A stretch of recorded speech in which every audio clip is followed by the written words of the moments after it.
Okay. Good afternoon, ladies and gentlemen from the press.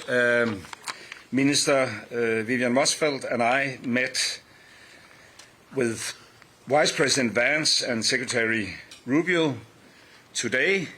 We came here following a number of, how should I put it, remarkable public comments on Greenland and Arctic security. Our aim was to find a joint way forward to increase Arctic security. What can the Kingdom of Denmark do more? What can US do more? What can NATO do more?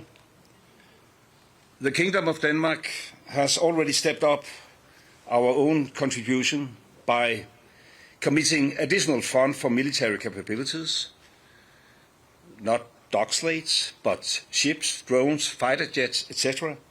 And we are definitely ready to do more.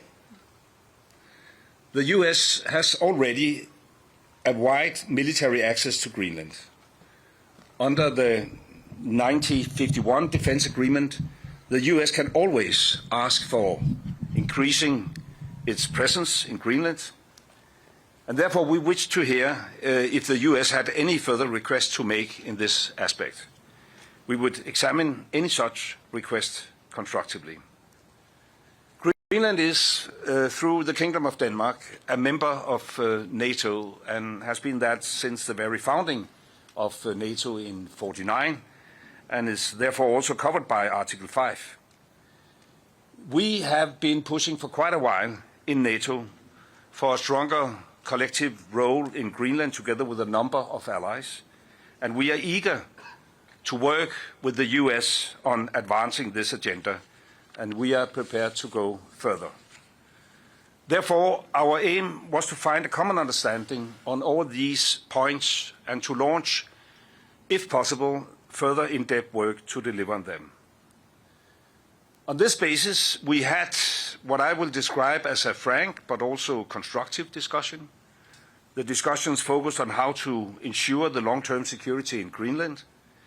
And here our perspectives continue to differ, I must say. The President has made his view clear, and we have a different position.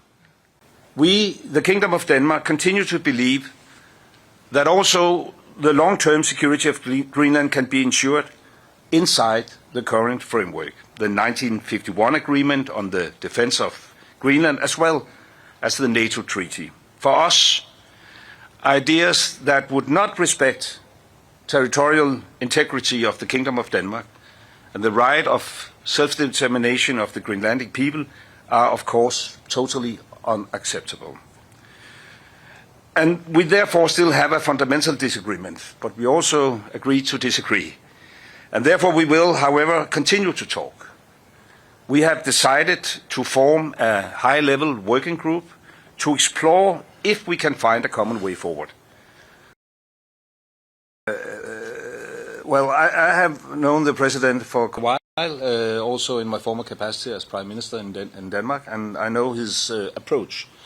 But I must say, and even though he addressed things quite differently from what I would have done myself, there's also always a bit of truth in what he's saying, not about the dock slates. Well, we also have dock slates to our special forces. That's the way to, otherwise you couldn't come around in the northern part of Greenland. But I must say that, of course, we share, to some extent, his concerns. There is definitely a new security situation in the Arctic and the high north. Even though we wasn't so successful that we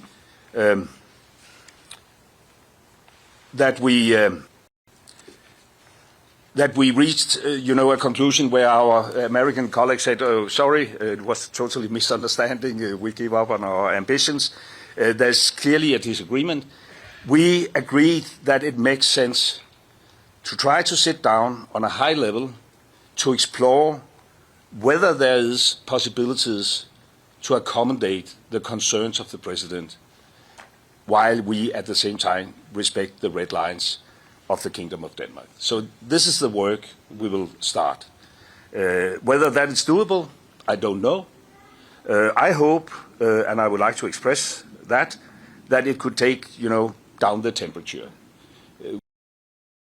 It is not a true narrative that we have, Chinese warships all around the place. According to our intelligence, we haven't had a Chinese warship in Greenland for a decade or so. So, from that perspective, it was a very constructive meeting. As I said, frank discussion among equal partners, and now at least we have to give it a try. Do you want to add anything? No, I think it's very important to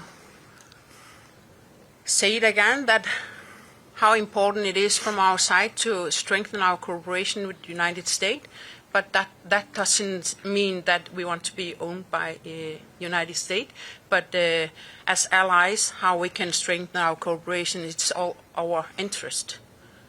If you like this video, then like, share and subscribe to Mirror Now.